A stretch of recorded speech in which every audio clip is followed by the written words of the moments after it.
Hola a todos, bienvenidos otra vez a este canal. Yo soy Carito de Barra Literaria y hoy te quiero recomendar 3 obras de una escritora sanandresana llamada Hazel Robinson.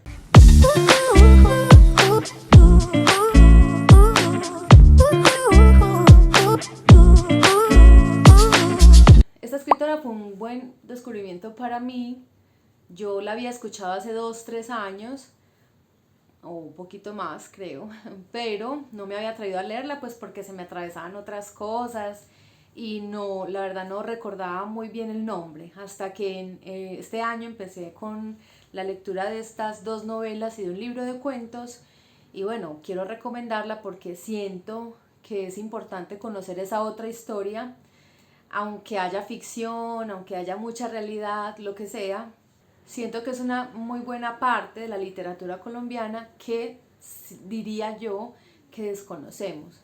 Aunque seamos buenos lectores, casi siempre, la mayoría, ojo, no estoy generalizando para que de pronto no se vayan a sentir mal, y la mayoría de lectores obviamente nos inclinamos por esos otras como discursos preponderantes, ¿cierto? Entonces es lo que nos venden mucho más y incluso lo que más se lee, digamos, en el colegio, etcétera. Entonces casi siempre lo que más nos gusta, y lo digo desde mi experiencia, a mí me gusta mucho la literatura norteamericana, alguna latinoamericana que con los años he ido descubriendo y he encontrado ese gran valor que tienen, pero que siento que estas no es suficiente, y esta autora deberíamos leerla específicamente si somos colombianos y si les gusta la literatura latinoamericana.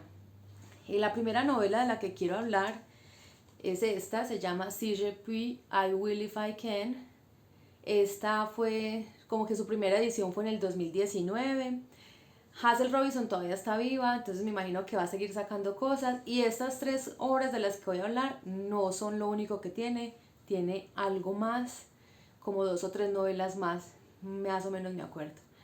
Entonces, bueno, como pueden ver, esta novela es muy cortica y el contexto de esta novela es en Providencias, en la isla de Providencia, y es años después de que la abolición a la esclavitud fuera un mandato en Colombia. Como ustedes saben, pues la esclavitud en muchos lugares del mundo tuvo como su orden de empezar a liberar esclavos, como su orden cronológico.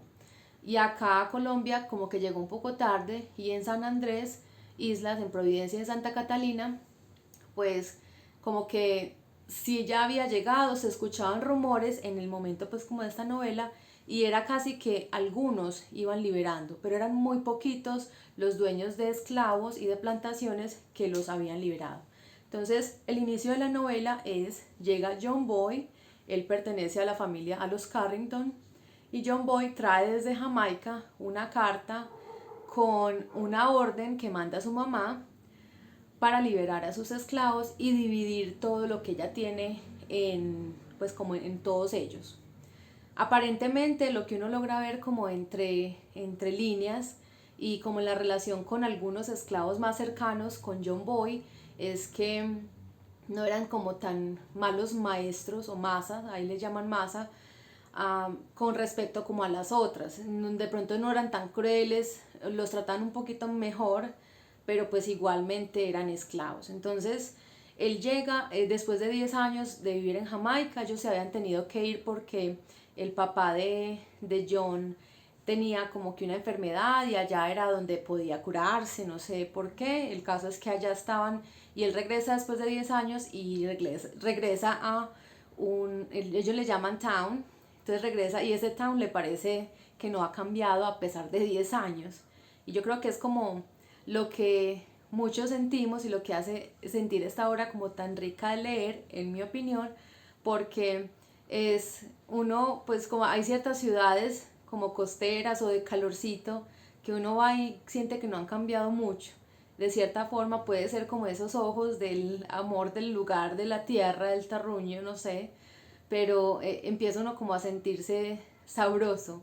Y bueno, él llega a donde un pastor, allí es más que todo, no es tanto la religión católica, sino como una especie, como el protestantismo, y él es, o bueno, otra parecida a esa. Allá el catolicismo apenas tiene como unos pocos seguidores, poquitos, una iglesia, no es como tan grande a comparación de lo que pues en el resto de Colombia es el catolicismo.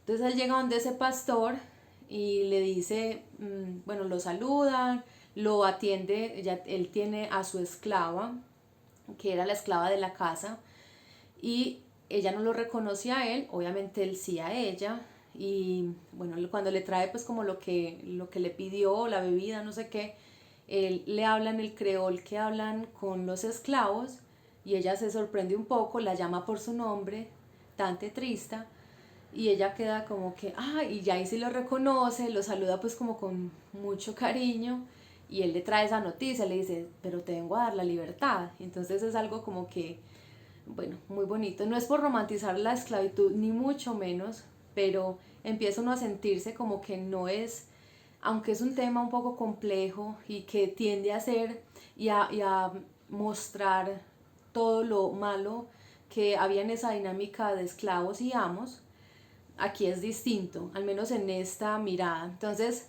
claro, cuando le dicen al pastor, ahí hay un señor que se llama Samuel Hicks, que es el que está a cargo de los esclavos de los Carrington, y él como que no entiende, él como que no es verdad, como que él todavía no ha entendido, y él decía, bueno, pues sí habían rumores de eso, los negros ya habían escuchado eso, pero ¿qué va a pasar aquí si se entera el resto de los dueños de plantaciones y el resto de esclavos que estos los van a liberar?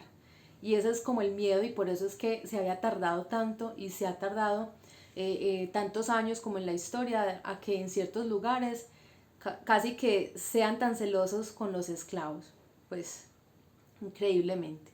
Entonces, bueno, ahí ya ustedes se imaginarán qué pasa después. Vamos a conocer entonces un poquito a Tante Trista, a su hija Filipia, que ella es una esclava muy distinta, siento yo, a Trista, porque Trista, pues ella ahí más o menos cuenta como que ella fue nieta, hija y es esclava. Su hija nació esclava, pero va a ser liberada.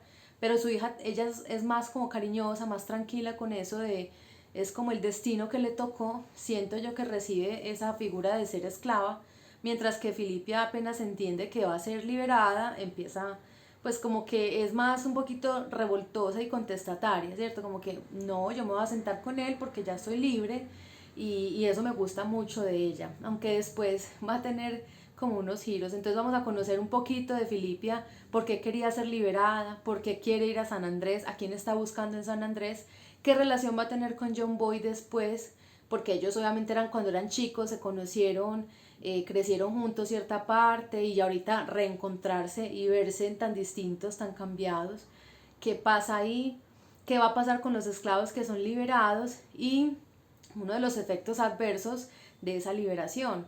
Como ellos, hay muchos que no tenían obviamente nada, al saberse dueños de cierta parte de la tierra.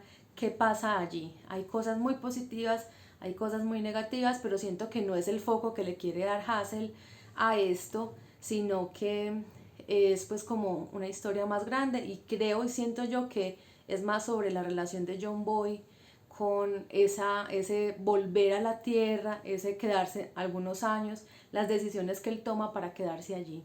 Me pareció una muy buena novela en ese sentido. Lo que les decía ahorita, que es muy subjetivo, y es que al principio, la primera lectura, yo siento que la disfruté, pero quedó ahí, como en el disfrute, como en una muy buena historia, con buenas descripciones y ya. Tuve que releerla, pues porque estamos comentándola con unas compañeras, y ahí ya empecé yo a entender por qué el encanto. Entonces, siento que si ustedes tienen esa misma impresión, por lo que les decía ahora de los gustos, la forma de libros que uno ha leído a lo largo de los años, pues denle otra oportunidad, porque pues realmente lo merece. Es una muy buena novela. La siguiente obra de la que quiero hablar se llama Copra. Es otra novela también recientemente publicada, y la leí en versión digital, una versión gratuita que tiene la Universidad del Norte, si no estoy mal es una Universidad del Caribe, pues como de esas regiones. Y Copra lo que hacen aquí es contarnos la historia de Jasmine. Esta no es como la de CGP, que es muy reciente, como lo de la esclavitud, y ellas están aprendiendo pues como a vivir en esa libertad, sino que es otra forma. Resulta que esta sí es más en San Andrés, y Jasmine vive con su tía abuela. Ella quedó a cargo de sus familiares porque ella queda huérfana y debe vivir con esta familia, con sus tíos, con su tía abuela y bueno, y su tío abuelo. El caso es que allí el libro inicia contándonos la rutina tan pesada y tan estricta que tiene una chica de 17 años, que todas las mañanas debe ir hasta las 11 más o menos a trabajar en la Copra, y por las tardes sí tiene como otras actividades, pero ella no estudia, nunca ha tocado pues como la escuela. Ella cuenta que cuando estaban en Colón, que vivía con su mamá, sí estudiaba, pero era cuando estaba muy chiquita, y ya de ahí no. Por las tardes entonces algunos días tiene clase de costura, algunos días tiene clase como de piano o algo parecido pues como al piano, y bueno, en esas cosas. Pero resulta que antes de irse a trabajar a la Copra ella tiene que dejar muchas cosas resueltas en su casa para que todos se despierten y tengan desayuno. Lo que a mí me impresiona es eso, que es una chica de 17 años que supuestamente no hay esclavitud, y yo la siento que está esclavizada por completo. En ese ir y venir pues como de su rutina, de sus días, uno se da cuenta que Jasmine quiere obviamente ser liberada, y su situación cambia en cierto momento de la novela. No sabemos si para bien o para mal, algunos pueden pensar que es para bien, a mí me parece que fue el peor cambio de la vida, pero ya les compete a ustedes descubrirlo. Me gusta mucho porque allí ya empezamos a conocer un poquito de otros personajes, sí, de Jasmine, y de esas cosas pues como que ella siente, de esos deseos de cambiar. También en esa clase de costura vamos a conocer quién es la que le enseña costura, de qué conversan, a quién conoce a través de ella, y qué otras vivencias tiene casi que de contrabando, por decirlo de alguna forma. Y bueno, y ese cambio del que les hablo, que puede ser para bien o para mal, ya es como abierto a interpretaciones. El caso es que es una novela así, me pareció parecido a lo que les conté con CGP, pero me gustó un poquito más Copra desde la primera lectura. Digamos, en la relectura fue algo más ameno hacerla, no fue como un recordar y nuevo descubrimiento de que, uy, es que sí es muy buena, sino que sí me había gustado un poquito más. Y bueno, tiene personajes muy chéveres, tiene descripciones muy interesantes, y pues digamos, esta fue en un momento en que después a lo de la liberación, y esa fue en un momento como previo a que San Andrés Islas fuera como catalogado o fuera mandado a ser como puerto libre, que era para llamar como la inversión extranjera. Y la Copra es este proceso que le hacen a los cocos para secarlo. Entonces a veces eso maltrata mucho las manos. Entonces imagínense una chica en esa rutina diaria, que uno puede decir como, bueno, no necesitaba por ahora, digamos, podía hacer otras cosas. Y ya el siguiente es este libro de cuentos que se llama Los 5 delantales de mi abuela. Son, también pueden ver, es muy cortico, y este es como, va por el mismo estilo, va sintiendo uno una descripción muy parecida a la de Tante Trista, un cuento preciso sobre alguien así. Yo siento que son historias muy personales. Esta sí lo siento un poquito más real y más de Hazel Robinson, como de ella siendo niña, de quién era su abuela, un poquito de historia de la construcción de ese personaje de la abuela. Y pues obviamente este título lo tiene el primer cuento. Me parece muy bonito esa mención de los delantales y esa relación como con esa abuela. Me parece pues como la importancia que tiene. Y de acá solamente quiero hablarles, como pues es un libro tan cortico, solamente quiero hablarles así muy general y ampliamente del último cuento, que se llama Cómo llegó y vivió un violín Strad en las islas de Providencia, Santa Catalina y San Andrés. Entonces este nos habla de un violín que viene desde Francia. Era un violín como que le pertenecía a un músico, así pues, hagan de cuenta un Vivaldi, digo yo, no sé. Bueno, pero algo así, que tocaban las cortes y por cierta situación y ciertos trajines y ciertos viajes termina por allá tirado y abandonado en San Andrés Islas. Entonces es contar esa historia y como todos esos viajes y como todos esos azares y avatares a los que vive este pobre violín, en los que pues cambia de lugar mucho tiempo, lo olvidan, lo recuerdan, lo sacan, lo usan para una cosa, para jugar, lo tiran. Me parece como único, yo no había leído al menos un cuento así contado desde esa forma, como quien dice el violín a veces interviene y dice ciertas cosas y cuenta ciertas otras que uno queda como que, wow, como que esa voz de esos objetos, por decirlo de alguna forma, me pareció muy bonito. Y este sí, pues me gustó, obviamente, este fue el primero que leí de los tres, este fue como mi primer acercamiento a Hazel Robinson y creo que puede funcionar también para ustedes empezar con este librito de cuentos, pero cualquiera de las tres opciones que les traje hoy es una muy buena opción porque pues es la misma forma de escritura y creo que es muy amena, es muy cercana, incluso pues este que trae muchas palabras o muchas expresiones en creol, trae también como la descripción en español, porque ustedes saben que el creol es una mezcla entre el inglés y francés.